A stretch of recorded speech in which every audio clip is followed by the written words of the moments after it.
Hi everyone, it's Rose and welcome or welcome back to my channel. It's that time of the month again. In today's video, I'm going to talk you through all the books I read in November. I cannot believe we're going into the last month of the year. That sounds pretty scary to say, so let's just focus on November for now. I read 25 books this month. It was crazy. Quite a few of them were novellas, I will say, but I read 7,298 pages.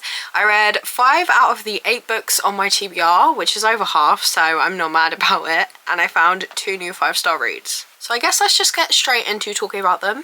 As always, all of my thoughts will be spoiler free, do not worry, but let's talk about what I rated all these books. So the first book I picked up was Play Nice by Rachel Harrison, which I ended up rating 4 stars. This is one of my favourite horror authors, so I was super excited to see her take on a haunted house, and it did not disappoint. This is about a woman who grew up in a house that her mum believed was possessed, and it's been years since she's escaped the horrors of her childhood, and her mum has now passed away and she's going back to sort this house out. She's got 2 sisters as well, and I always love how Rachel Harrison really puts feminist themes in her books. It's always centered around female friendships and female relationships and all those different kinds, whether that is a romantic relationship or a mother-daughter relationship or familial like sister relationships or friendships.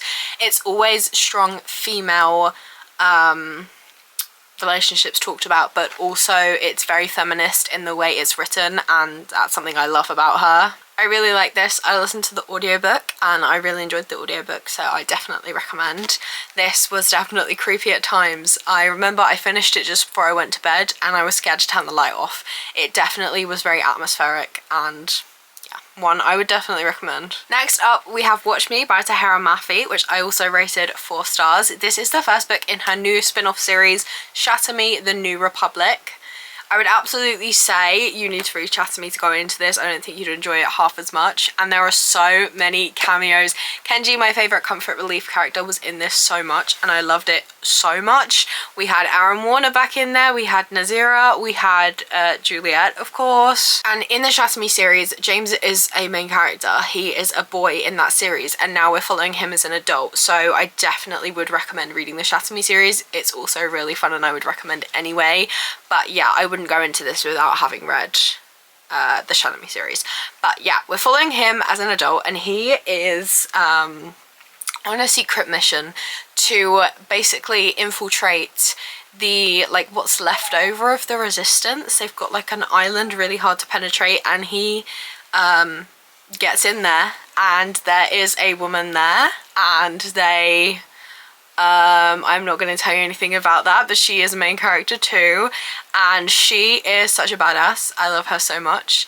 Go read this. Then I've got my first 5-star of the month. This is The One by John Mars. This book's so messed up in the best way possible. This is part of his Dark Future series, where each book is set in the new future and it's got some sort of new technological or scientific advancement, and we see the ways it could go great and also go very, very wrong. In this book, in the near future, science has found a way to find your perfect genetic match. So it's basically a dating app, and you spit in a tube and you send off your DNA, and they figured out how to find your #1 perfect DNA match, the person you'll have the best marriage with, the person you'll have the best children with, the person you'll have the best life with.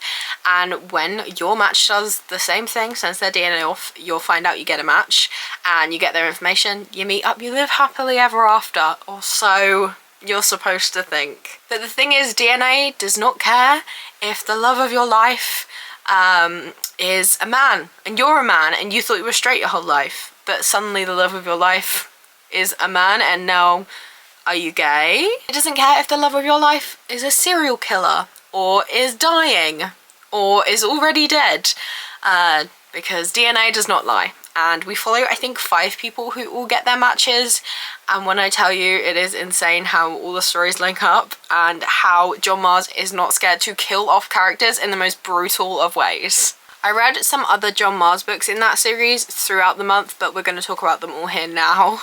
I read The Marriage Act, which I rated 4 stars. This is kind of like following on from finding your genetic DNA match. The government has decided that marriage is the way forward. People are living longer in marriages. People are having more kids, which is benefiting the economy. People are doing better in their jobs when they're in marriages. They are less likely to suffer from health problems when they're in marriages. So they give people who sign up to the Marriage Act all these different types of benefits and incentives, but at any random minute of any day, they listen in to your relationship for 10 minutes and they can decide if your marriage is in trouble. And if your marriage is in trouble, that's not good for the government, and they will step in and they will fix your problems. Yeah, this was dark and twisted and messed up as usual with John Mars. This was really, really good as usual with John Mars. I rated this 4 stars. We have The Family Experiment, again by John Mars, which I rated 4 stars again. This one has such an interesting premise. It's about the metaverse, and it's about them having found a way to completely immerse you in the metaverse, and like, if you can't have a child in real life, or you've got problems, or you've lost a child, you can have a virtual baby and watch it grow up. And yeah, so The Family Experiment is like basically a test run. It's a 9-month long 24/7 streamed TV program, and at the end of it they're gonna like launch this out to the public. It's 5 couples and 1 single person, and they spend these 9 months in the metaverse basically raising a baby at an accelerated rate up to 18, and it's supposed to be that the public vote, give them different challenges throughout these 9 months, and at the end the most successful parents get a chance to choose either to keep their baby, who's now an adult, in the metaverse, and all the other babies are just going to be gone because they are just in the metaverse, they're not real, even though people have formed attachments to them. Or you get like, I think it's £250,000 to like start a fund for a real baby, because they need IVF or they need money for adoption or anything like that, but that's what they're competing for. There's so many different POVs on this one, but John Mars' characters are all so 3-dimensional and different that I did not get confused at one single point. Couples are being eliminated left, right and centre. Again, so brutal. The twists in this are so good. I did guess a couple of them, but I was still surprised by most of them. Then we have The Minders, again by John Mars. This is the last John Mars book I'm going to talk about. I rated this one 3 stars, and it was the least interesting premise to me out of these books as well. So this is about information is getting easier and easier to be hacked. Government secrets can be hacked, and they need a solution to this. So they figured out a way to put coding into DNA, and they place this DNA into 5 people with really high IQs. So there's no way for governments to be hacked if literally the DNA is like walking and living amongst you. That's where all the secrets are. Nobody knows where these 5 people are. They get new identities. There's only one man that like knows where these people are, so that they can keep tabs and make sure that the DNA is safe.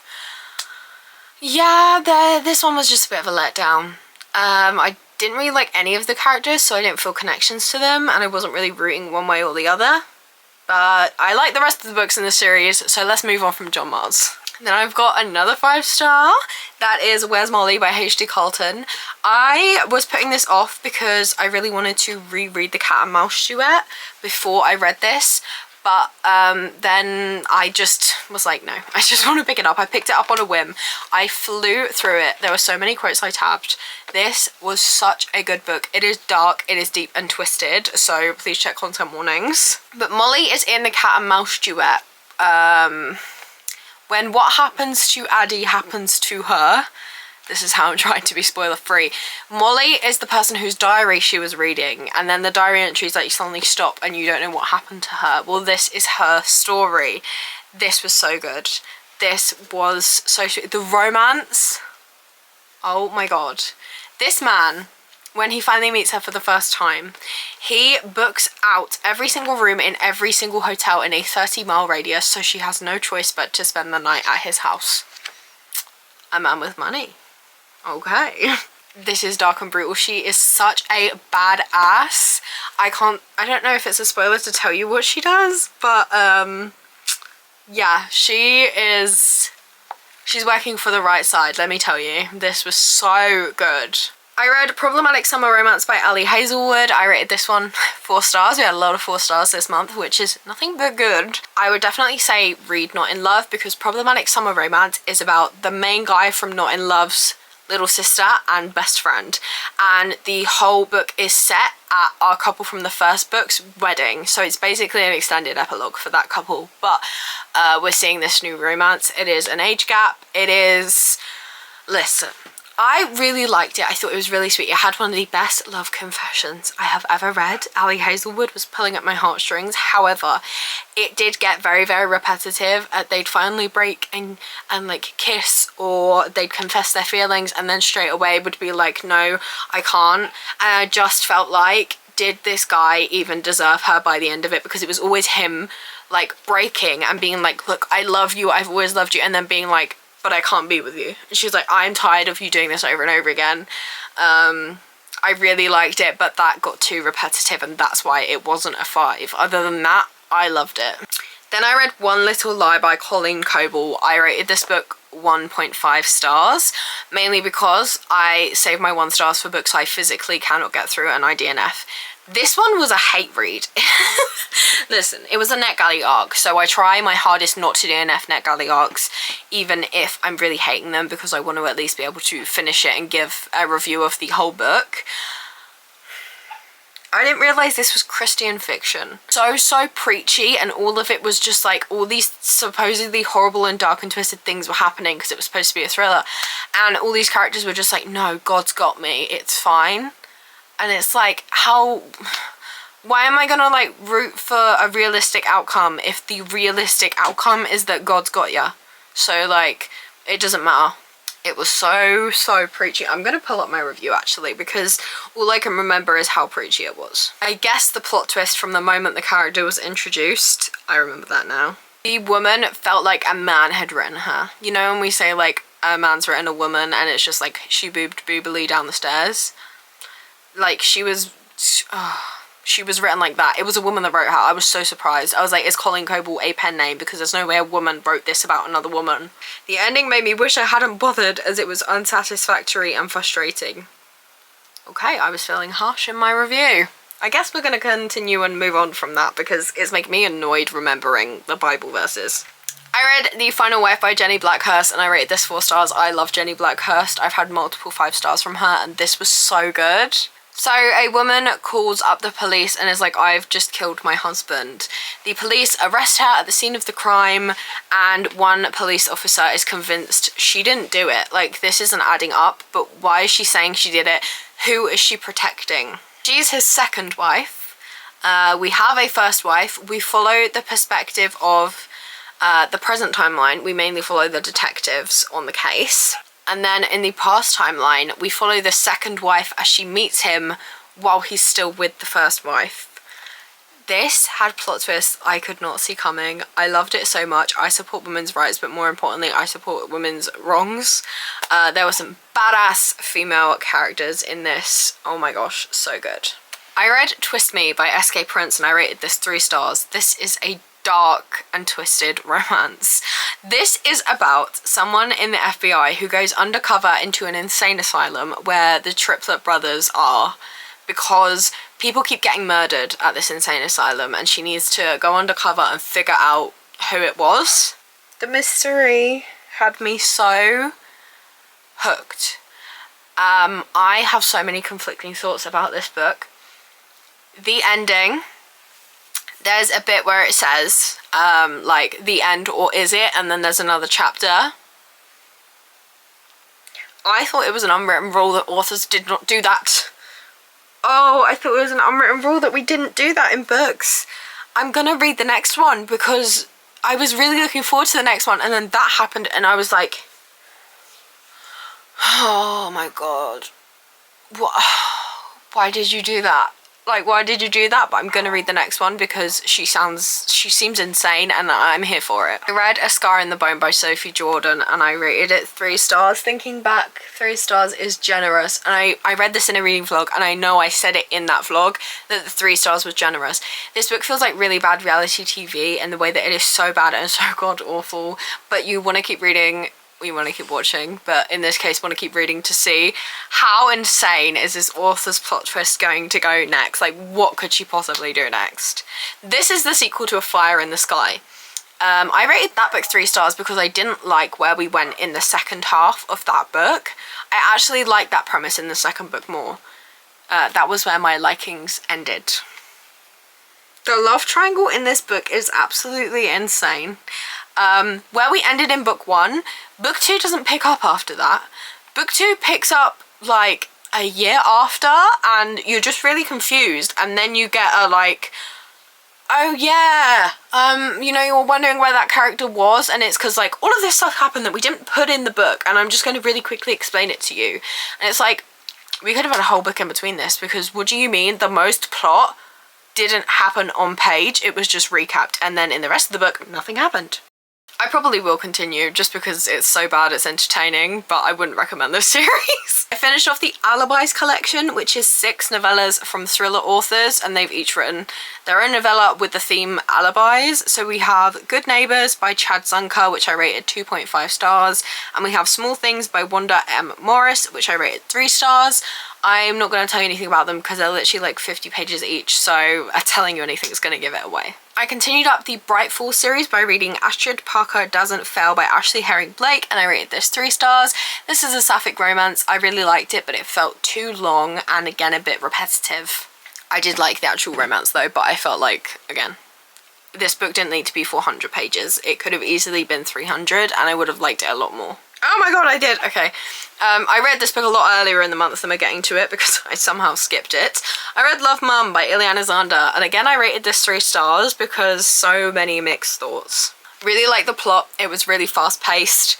It was very quick to read. I think I read it in 24 hours. I guessed the big plot twist that happens halfway through the book, but I didn't guess every single plot twist. The writing, however, is full of grammar mistakes, and this is a trad published book. It's not like it's a self-published book where maybe it needed another round of editing, but I can get over it because it's indie published. This is published by Penguin. There's no excuse to not have had more editing done. Yeah, I don't know. I'd recommend a lot of other thrillers before I'd recommend this, but it was a very quick read. Next up, we have The Deadly Divine Duet by Ella Fields. I read both of these in a video, and I rated both of them 3 stars. This was a bang average series for me, and I wouldn't really recommend. They're short, they're quick, they are insta-love. 100 pages into the first book, we've already met our main character. He's like, I'm Faye, you're human. I need a human bride, you're going to be my bride. And she's just like, yeah, okay, I'm willing. And like, they're happy and in love. 100 pages in. Nothing happened in this book, but it was quick and fast and easy to read. That was 3 stars. A bit more happened in this book, but still not much. It was quick and fast and easy to read. It was too smutty. I skipped so many, well, I didn't skip, but like I skimmed so many scenes in this. It was so repetitive. Every time I thought something was about to happen, it stopped. But I did like the ending. We had 2 5 stars back to back, and then it went really downhill. Oh my god, it's going even further downhill. Yeah, I read The Christmas Holiday by Michaela Davids. I rated this one 2 stars. I read it in the same vlog as those 2. This is my 200th book of the year, and it was a 2 star. This had such an interesting premise, and it was so let down by the writing style. So this is about a new wife. She's just been in a whirlwind romance with this guy. They've just got married after finally confessing their love for each other after all these years, and they're all swept up in it. They get married. They go to his family's, like, they always rent out this place for the Christmas holidays. So she goes along and she's like meeting his family for the first time. There's some weird vibes going on. We also have a prologue where someone finds a body. You don't know who found the body and you don't know whose body it is. And then the person that finds the body is like captured by the police, and the police are like, oh, well, you were found by the body, so you must have done it. Immediately, I know who the body was, who the person that was framed was, and who really did it as soon as I met each of the characters. The writing is quite literally, you know, like show, don't tell. Everything was told to me. Quite literally, I'll be in a POV and it will be like, I am feeling this way. These are my intentions. This is my motive. I'm going to go do this now. And then they go and do it. There was absolutely no mystery because everything was being told for me word for word. Yeah, I not only figured out the big plot twist and who it was, I figured out why, I figured out what, I figured out who, when, where, like I knew all of it. Moving on, I read Good Hair Days by Grace Helena Waltz and I rated it 3 stars. Oh my gosh, okay. This was women's fiction. It was a NetGalley arc and a Libro FM audiobook, so thank you to NetGalley and Libro FM. Oh, this was women's fiction. It was heartwarming and heartbreaking at the same time. Please check content warnings. I knew where it was going the whole time and I was still hoping and praying that it wasn't going to go that way, and then it did. And yeah, we're gonna move on. Please check content warnings. It's dark in a different way, in like a, this is a very realistic story and a realistic book. It's literary fiction or women's fiction. I don't like saying women's fiction because reading has no genre, so we'll say literary fiction. It's very heartwarming and found family at the same time, but it got me. I didn't think I was attached enough to get emotional, and yet here I am getting upset just thinking about it. Then I read the 4 books in the Home Sweet Holidays Amazon Original Collection. I got this as an arc from NetGalley as well. I've been trying to really keep up to date with my NetGalley reads. These were all so good, so festive, and really got me in the holiday spirit. I'd absolutely recommend all of them. But the first one is No Place Like Home by Laura Pavlov, which I rated 4 stars. So cute. They're all like under 100 pages, so I don't really want to tell you anything. They're all holiday romances. What's wrong, sweetheart?